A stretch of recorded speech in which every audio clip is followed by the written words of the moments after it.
And the last one doesn't apply to us because you need to be a New Zealand citizen.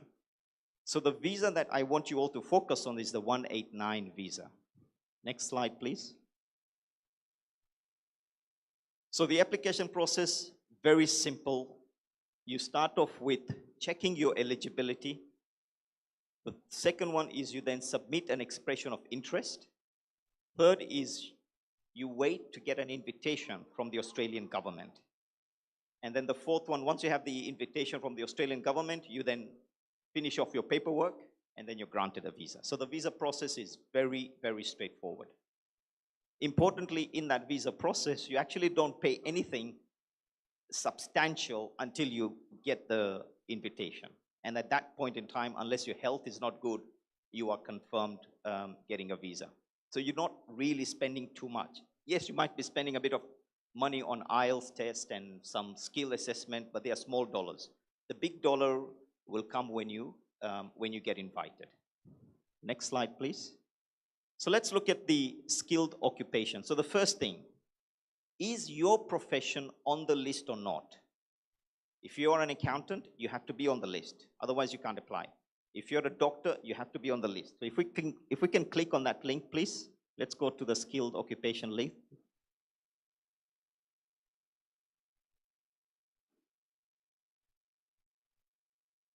No, not this one, the skilled occupation list. Yeah, this one. If you look at this list, just scroll down. Architects, accountants, medical professionals. If you scroll down, just go down a bit, yeah. So you can see here there is engineers, keep going down. And there's like so many different sub-professions within engineers. So if you keep going down, medical practitioners, go down. Nurses is a big. It is the number one. If you're a nurse in Dar es Salaam and you want to move to Australia, it is pretty straightforward, right? So that's your list. If you go back to the slide. So first, let's say that I'm an accountant. It is on the list. Done. The second is the points calculator. You need to get at least 65 points to be eligible. So if we go to this points calculator,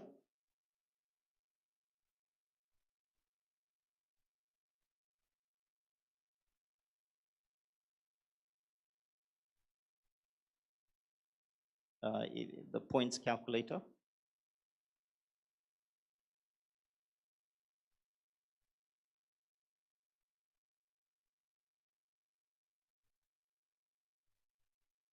If we can go to the points calculator. Yes, that one. Go next.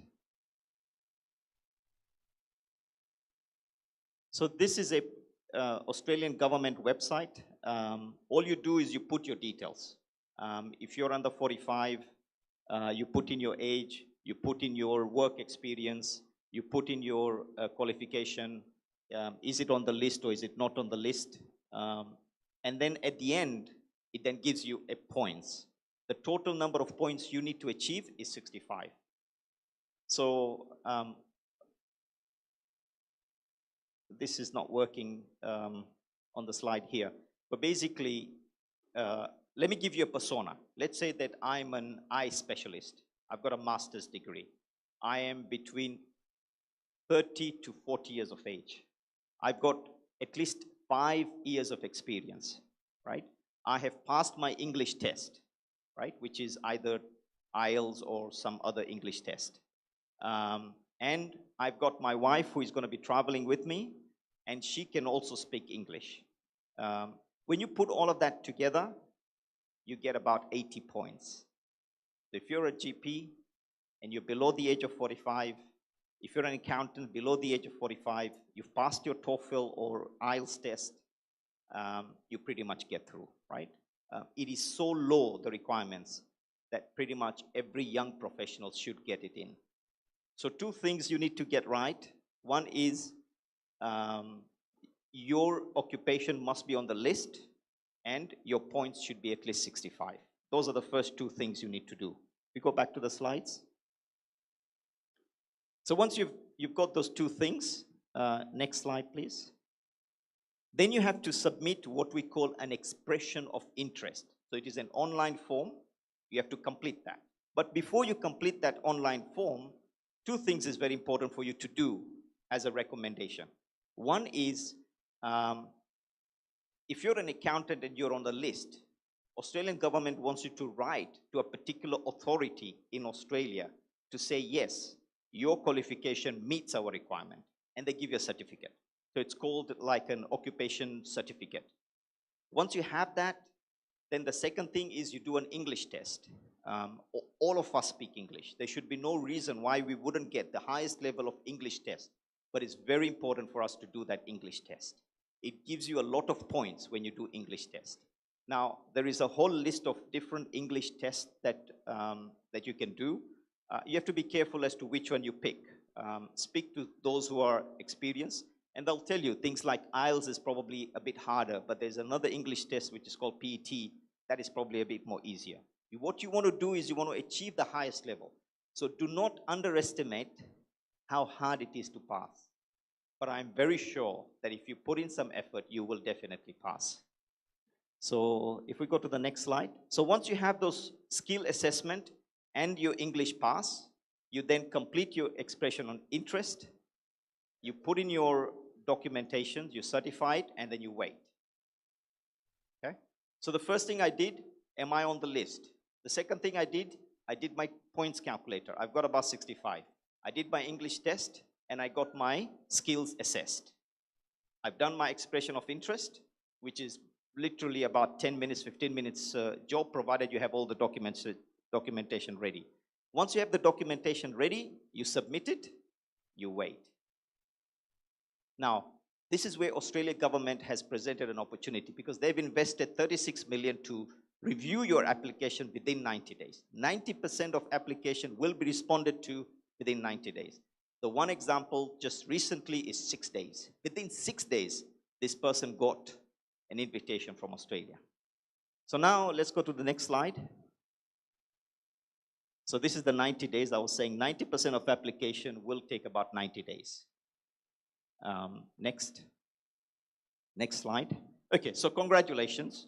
You wake up in the morning, you open your email, and you have your invitation from Australia.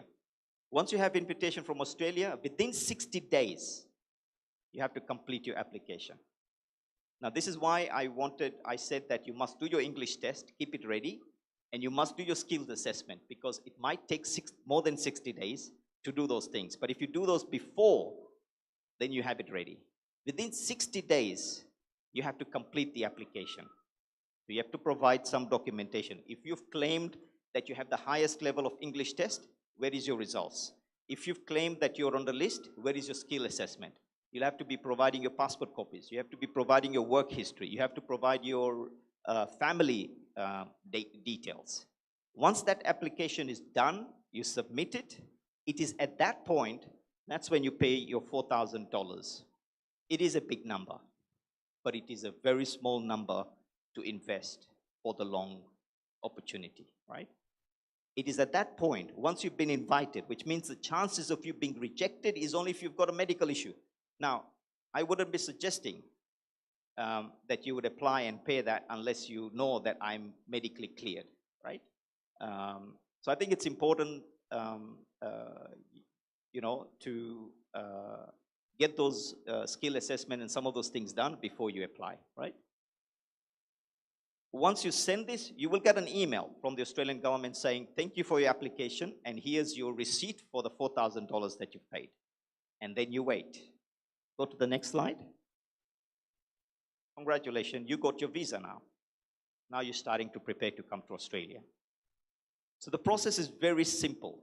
You don't need an agent. If you want an agent, you can get an agent, but the process is very simple.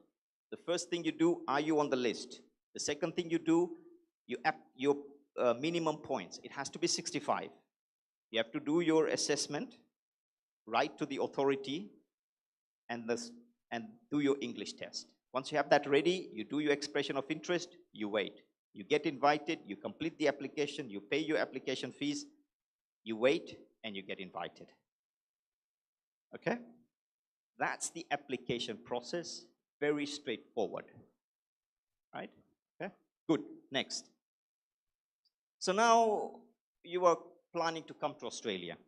You've got your visa, you're planning to come to Australia. There is no doubt that you are going to face challenges. But hey, if you don't have challenges, you don't grow. So what are the challenges? The first one is finance.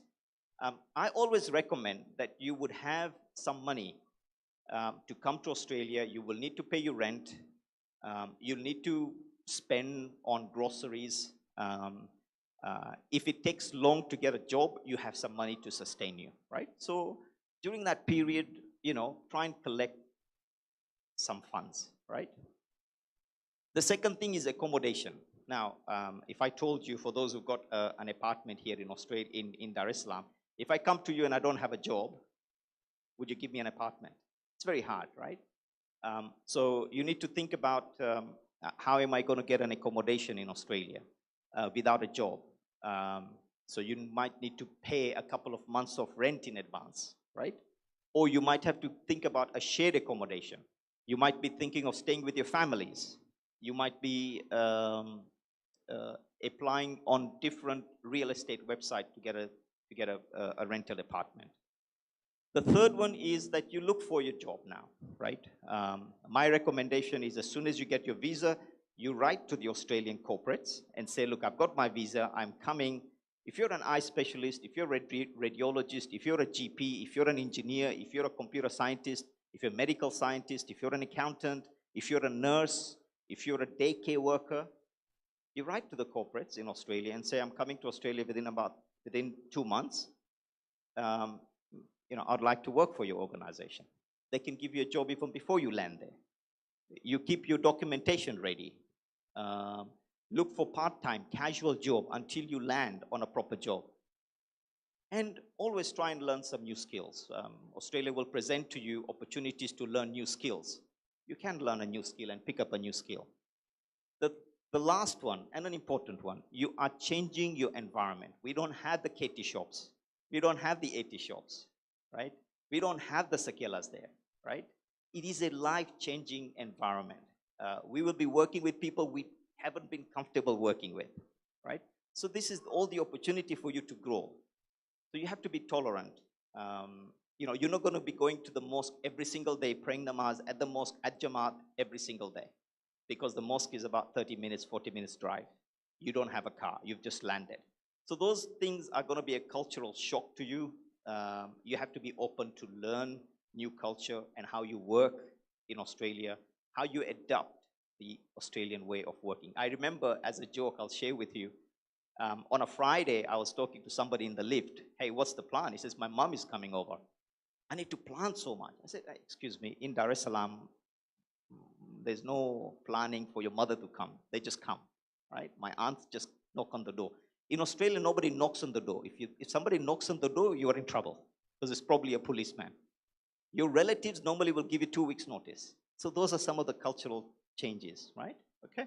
But no challenges is big for you not to adapt. Next slide, please. So Sydney community. Now we go to Sydney community. We have a fantastic, growing, buzzing community. My uncle here came to Australia and saw the community. Fantastic opportunity to grow with that center. It's called Imam Hassan Center in Sydney. Look it up on the website. You will see all the programs there. We have Juma programs. We have Fajr programs. We have every Wafat, every Kushali. We have a resident alim. And it is run by Khoja. We have our Khoja kids doing Nauha. We have our brothers doing Nauha and Marsha that we are used to here in Dar es Salaam, right? A very vibrant community that is growing. Next slide. Now we do have extracurricular activities as well. We have sports, we have picnics, we have, this is all to support and work together, right? Next slide, please. So let's do a little bit of myth busting, right? Okay. So the first one, go to the first one. Click, please. Is Australia very far? How many of you believe Australia is very far? Just raise your hand up. How many of you believe Australia is very far? It is down under. It is very far. But how many of you believe that Canada is close? Canada flight hours is the same as Australia. But hey, we all go to Canada. We all go to UK. We all go to the US. If you wanted to go to New York from Dar es Salaam, you fly to Dubai, and then it's a 14 hours to New York. How many of you have done that, right? If you wanted to go to Canada, you go to Dubai, and then you go fly to Toronto or Vancouver, and then you have another 6-hour flight. If I wanted to go to Sydney on Friday, I leave to Sydney, I go to Dubai, 5 hours, and then I have a 14-hour flight. Exactly the same as going to New York, exactly the same as going to Canada. Australia is not far. Well, let me rephrase it. It is not any further than the US or Canada. Please don't mention that again. Australia is the same as Canada and the US, right? Next. We don't have a religious life or Khoja community. Hopefully I've explained to you. In fact, we have here parents of young professionals who've actually come from Dar es Salaam. And most of you know them here. We have a very vibrant Khoja community. One of the most important things about Australia is we take religious education for our children ourselves. I'm a madrasa teacher because I want to teach it to my kids. Because I can't depend on a well-established madrasa that we have here with thousands of students, right? So it is we have a very strong religious culture and a very strong community in Sydney. Next, please. Australia is a racist country. How many of you have heard that? Right? I can tell you one thing. I'll give you a story. One of the madrasa topic that I was teaching was Islamophobia. Now, I'm living in Australia.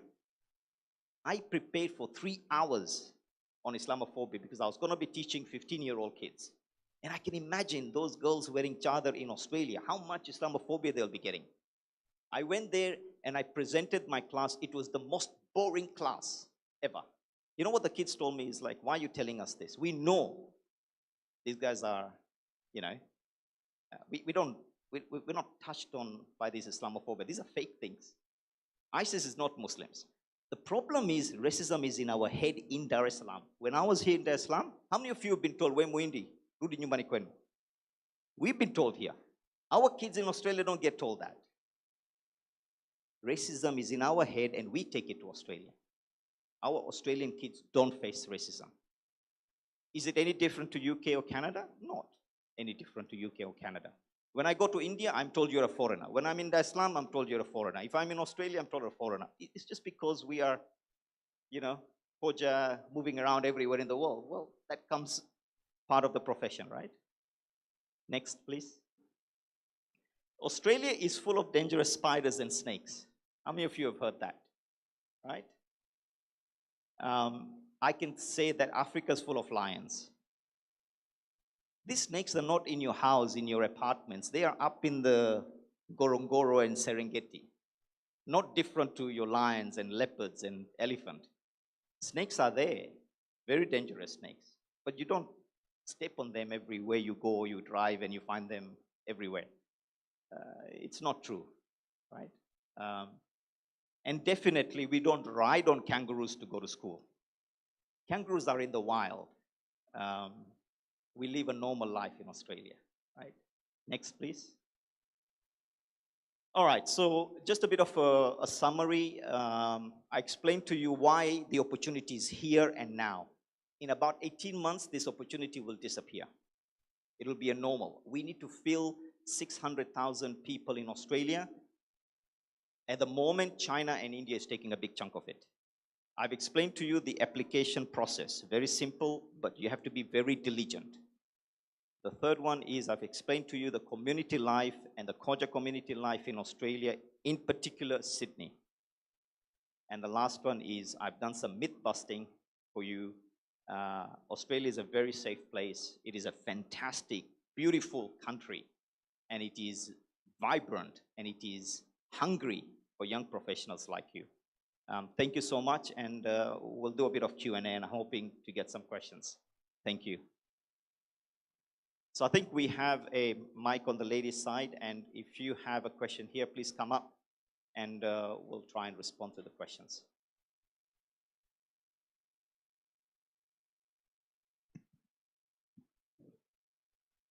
Oh, right. So any question?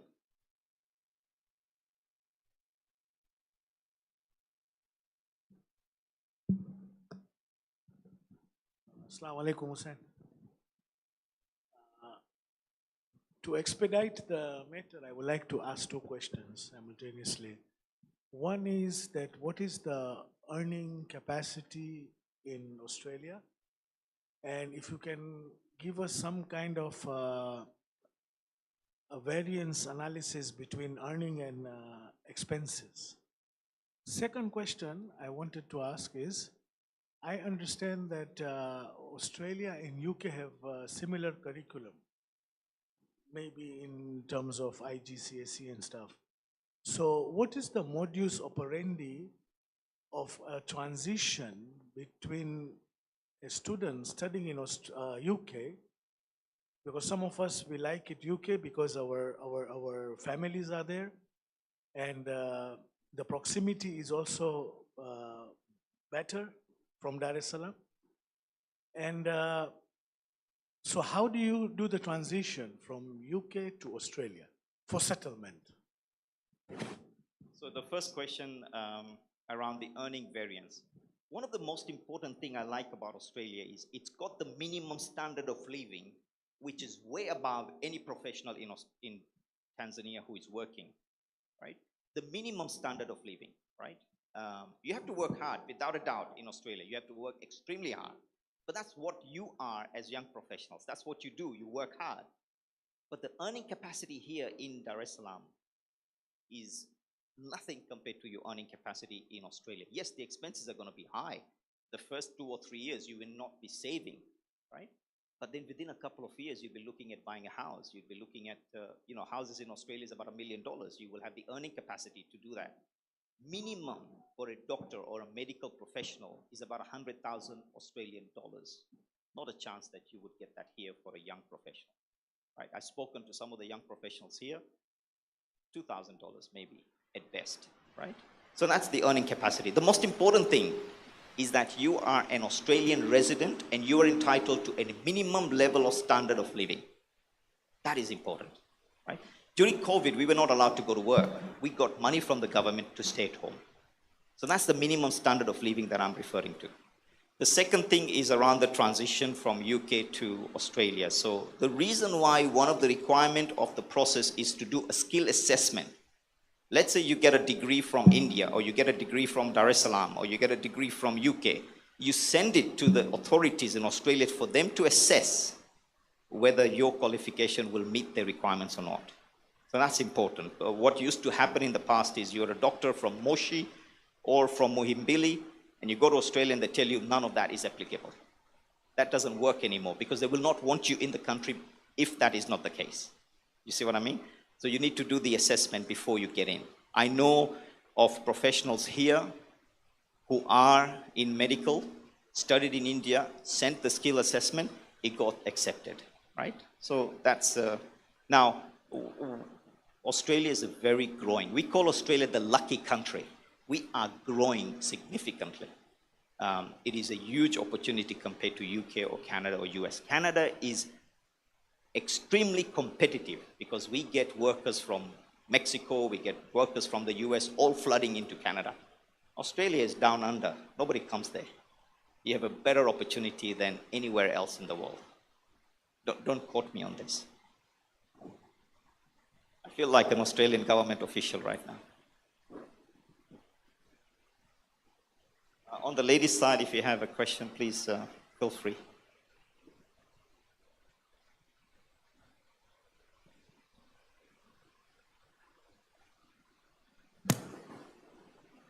Yeah, I would like to ask if I am the dominant applicant, can I call my husband and child?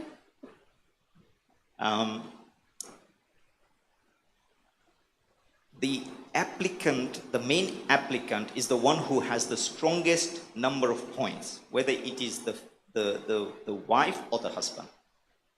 So in one case that I know, the wife had more points than the husband, and the wife then became the main applicant, and the husband then gets the visa automatically, right?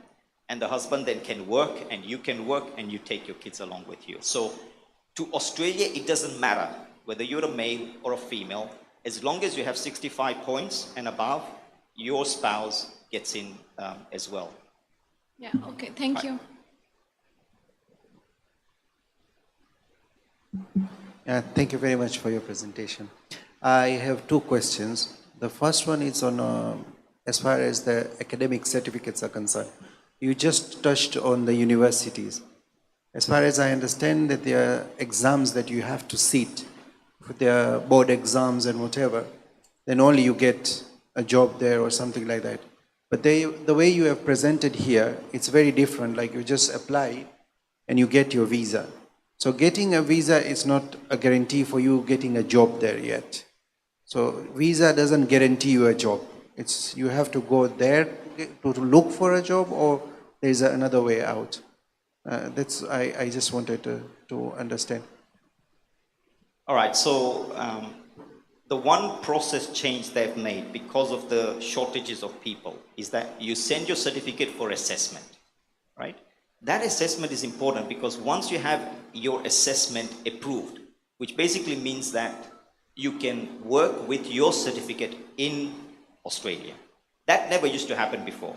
What used to happen before is you send your certificates, you send your applications, they give you a visa only for you to realize when you land there that your medical profession from Mohimbili is no longer applicable there.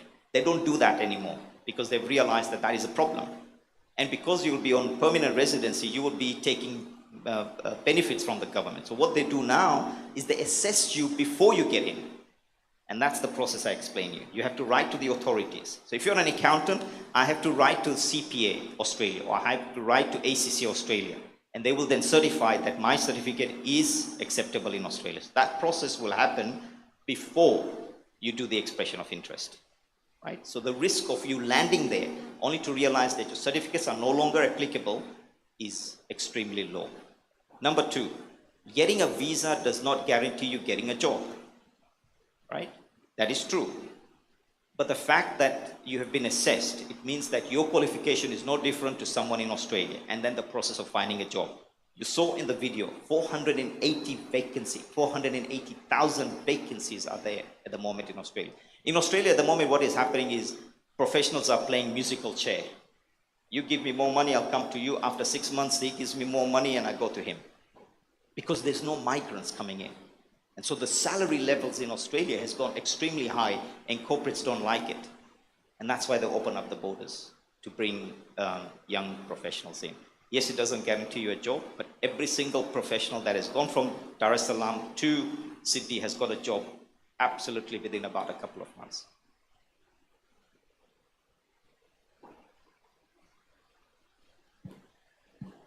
Just to add something more, you said about racism. From your experience, when you seek for a job from your corporates for them, they will definitely see where you are coming from. Have you experienced, or from your friends or something like that, because they come from Africa or some other third world countries, they have lesser chances of getting job compared to the other parts of the world? The answer is absolutely no. They don't look at where you come from. They look at your experience, no different to, they don't look at your color, right? That is absolutely not true. They look at your experience. In fact, when I was coming here, the doctor told me, oh, you got to be careful of malaria. It is crazy. It is going to kill you. You got to take this medical process for malaria, right? In Tanzania, we're exposed to quite a number of diseases that absolutely put us ahead of people in Australia, right? So they don't look at your skin color, they don't look at your background. What they look at is your experience on your CV, right? It is us in our head that takes it there. Assalamu alaikum, I have a question. Are there any other avenues other than skilled migration through Dar Jamaat? Very good question. So at the start of the presentation, I had 4 different visas. The first one, which we have focused on a lot, is visa 189, which is the skilled migrant. The other visa that I explained was it is an invitation from a regional state. That's a different visa. That is also available, and you can read up. When we send the materials to all of you, you can read it up. The third visa is where you have a family member who can sponsor you, right? So that's another third visa. The fourth visa is, and absolutely, you all should explore this visa. I wrote to Deloitte in Australia when I was in Tanzania. They accepted me and applied for a temporary visa for me, like a work visa, like expats. You know how you have expats here? They get employed before coming here. So that's another avenue, and the last one doesn't apply to us unless you have a New Zealand citizenship. So the temporary work visa is the one that I used. I wrote to Deloitte. I was working for KPMG. They liked my CV. They applied for visa for me.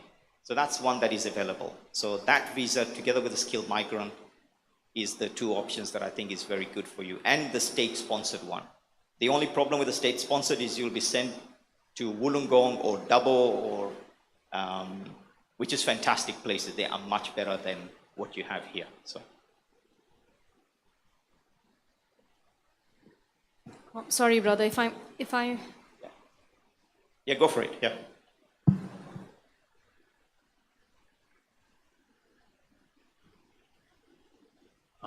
Hussein, one of the issues I wanted to understand is with regard to these children who are going to Australia, Canada, they stay there. I know a couple of them, they came back, and when they ask them, they say, because my dad is sick in Dar es Salaam, my mother is sick, I had to come back, I had no option.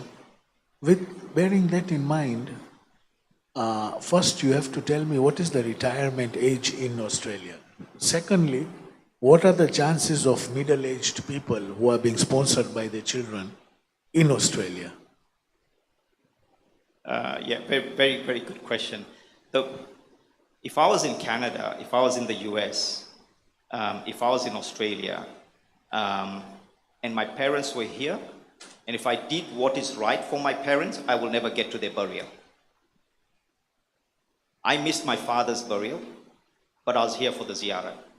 Because in Dar es Salaam, we bury within a couple of hours. The flight from New York, the flight from Canada, the flight from Australia is at least 24 hours. So that is a very sobering reality, right? So the decision as a family for you to go there, I was talking to some professional just yesterday, and he's got his mother here, right? What are the chances that mother would be sponsored to go to Australia, right? The young professional go, and then through another visa, you apply for your parents to go as well, right? So it's a family decision, but it's no different to migrating to Canada or US or Australia. It's part of the process that you have to go through. What's the retirement age there for the oldies? There's no retirement age in Australia. Yeah, as long as you can work, you're fine. There is a retirement age for your pension. So in Australia, just like you have NSSF here, in Australia we have what we call super. So superannuation is where you put some money into your future.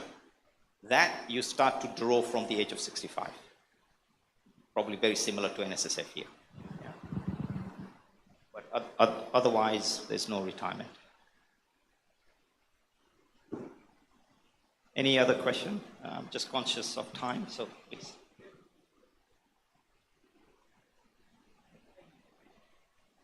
So what is an average expense of a normal household? Let's say 2 adults and 2 children or something like that. Yeah. Average. It really depends on your lifestyle. Absolutely depends on your lifestyle. So I'll give you, let's say that it's a family, husband, wife, and kids. You go into Australia and you want to rent an apartment. Renting an apartment in Australia is about 2,000 Australian dollars per month. You could be earning up to about $6,000, $7,000, $8,000 straight up as starting salary for a medical professional or an accountant or an engineer, right? So up to about $3,500 is your monthly expenses. That is living quite well, but not spending, right? When I went to Australia, we were saving my wife's check because both of us were working, and my income was enough for us to sustain, and we saved every single month her income. So that gives you an idea. So rent makes up about 30% of your income, and then your groceries, and then your insurance, and then your car expenses, and all of that stuff. You would be saving at least $1,000 every month.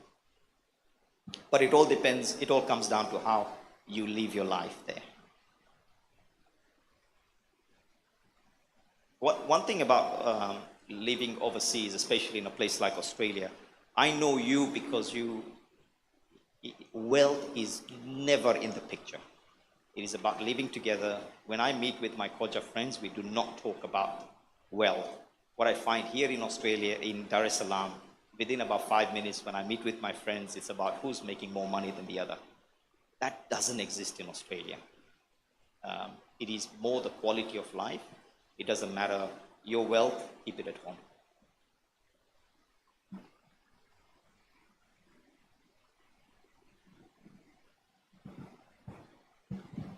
Sorry, you didn't touch about the second visa, about the state one. So if you apply that, would it be more safer for you to apply for a state visa because you have a guarantee of a job then, rather than coming there and you still don't have it, or you have another feeling about it?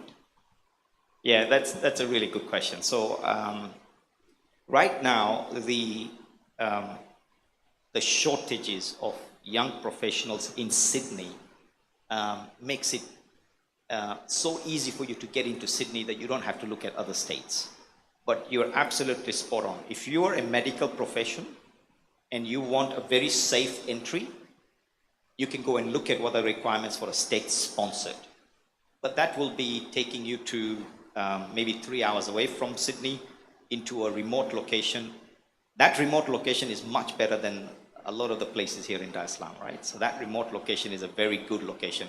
I don't know if you know one person from Australia, from Dar es Salaam, Mehdi Bimji.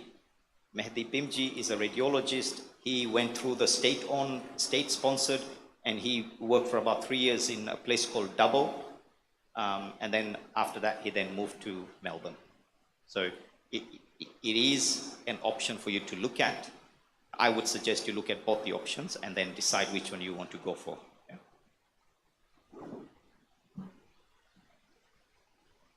Brother, I had a question. Is there somebody asking? No. Is there any cutoff age, as in if you cross 45, things get difficult? Do the doors don't open then? And another question is, in case you are already on a certain visa, can you still apply for a different type of visa and through the Jamaat get some sort of benefits there? So the first one is the skilled migrant, you got to be below 45, right? So that specific visa requirement is below 45. They don't guarantee that you don't get a visa, but it's a lot more easier when you're below 45, right? So that's the skilled migrant, and you can look at the other option if you're above 45. So hopefully that answers the age. 45 is the cutoff for the skilled migrant, but then the other option. The second one, I think we may need to review your position. I suspect you're referring to that you have another visa in Australia and you want to apply for permanent residency. I think we'll have to come back to you on that question. I'm not very sure as to what the specific requirements are.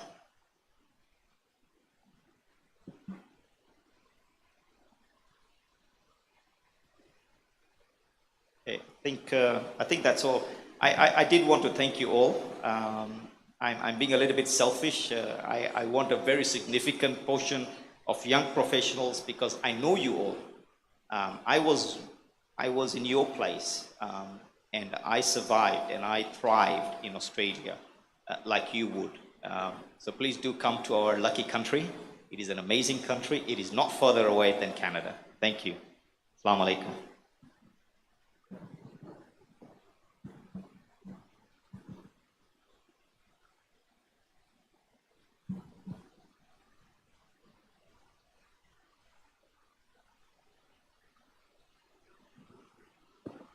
Thank you, Brother Hussein. It was very insightful. I'm sure everyone gained something. Quick reminder, please register yourself before you walk out. That'll enable us to update you on future opportunities. Lastly, thank you all for attending tonight. Jazakallah. Assalamu alaikum wa rahmatullahi wa barakatuh.